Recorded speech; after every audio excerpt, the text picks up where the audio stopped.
বন্ধুরা, পাট থেকে কীভাবে সুতা হয় সেটা আমি প্রথম দিন ছেড়েছিলাম, আপনারা সবাই দেখেছেন।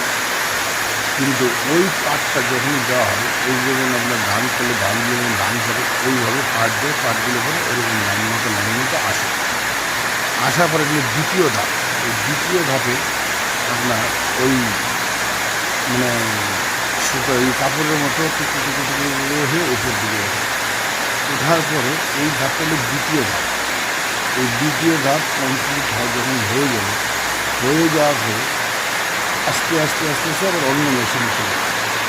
অন্য মেশিনে যাওয়ার পর কীভাবে শুকনি বাইরে আপনার সুতার মতো শুকনি বের হয় সেটা আপনাদের আমি পরের দিন দেখাবো।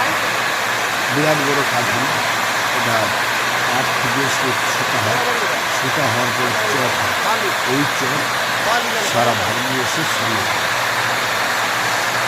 সবাই লাইক করেন, শেয়ার করেন।